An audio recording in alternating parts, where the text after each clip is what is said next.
do a little one of those. I'm Nancy Nelson. I worked at PJALS from 1985 to 1987, and from 1990 until 2009.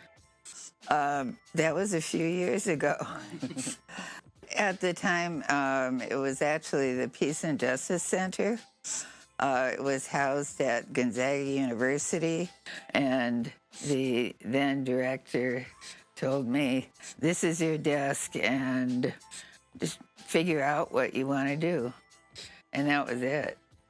The thing that probably I value most about PJALS is it is ultimately about education and about conversation and dialogue. I have always thought of PJALS as the conscience of the community. There's an on-ramp with PJALS where you can kind of get your feet wet and get involved at your own pace, and then also learn and grow while you're doing that. And I think that PJALS does a great job of fostering that dialogue there.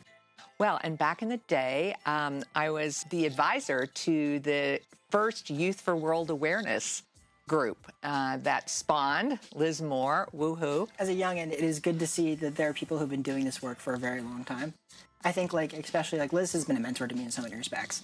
So then getting involved with PJALS, which is so intergenerational.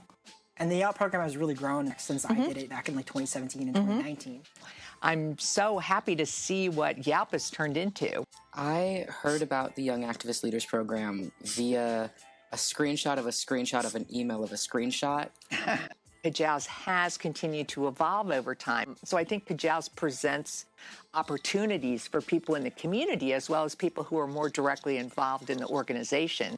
Just to find like-minded people is really important. I was really interested in the community building aspect of being around my peers who have similar values and missions and goals. Virtually all our friends have been protesters.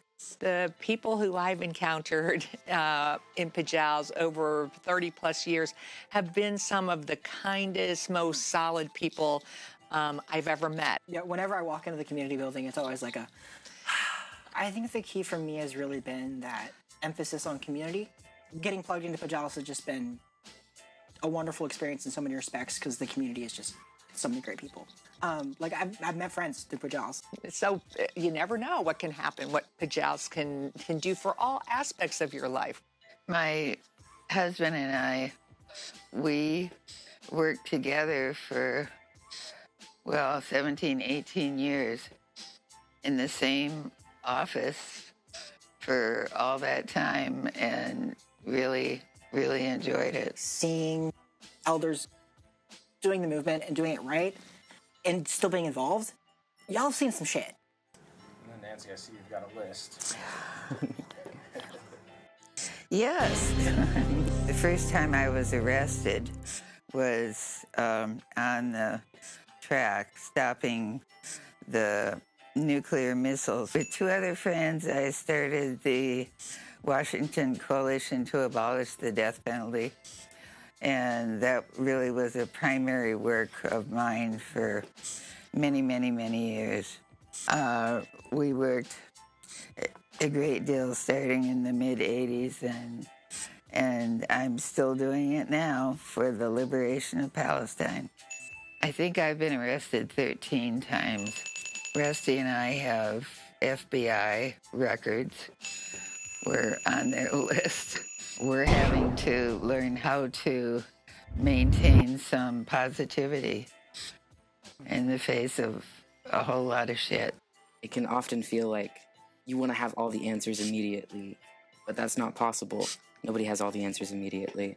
And so being able to hear these lessons that people have learned, what keeps you in the fight? It wasn't all serious. It was that we had a lot of fun. I'm kind of an optimistic person anyway. My husband and I joke that I wake up every day going, what's going to happen to me today? And he wakes up every day going, what's going to happen to me today? I don't think we want you to pay hyperdulia to us, maybe a little bit.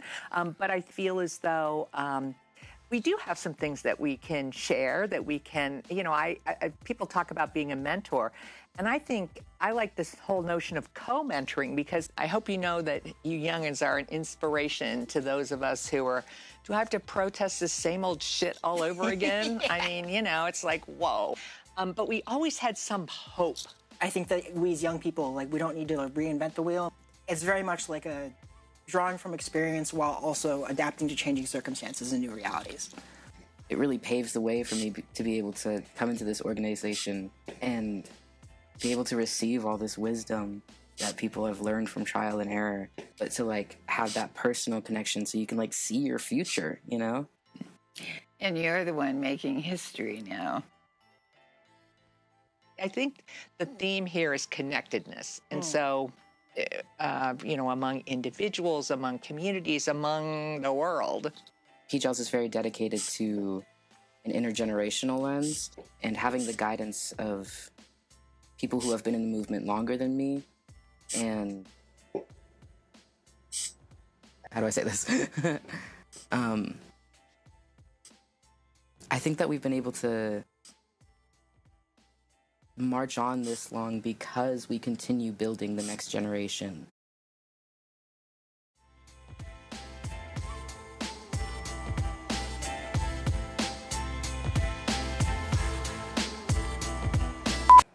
It's gonna be all right. And we organized a 24-hour vigil in a snowstorm. Wow. Our office had been smashed. Wow. Apologizing to the Native people in Spokane. Wow. Mm-hmm. Wow. Wow. That was fun. Yeah. I don't have the answer, or else maybe I'd have a different sort of position in the world. Supreme Commander of the Universe comes to mind. I'm hoping that our paths cross again. Yeah. Seriously. Yeah, at some point, even if I can't be at the luncheon, you'll say, that's my bitch up there. Yes. Things. Okay, I think I'm starting to ramble, so it might be time.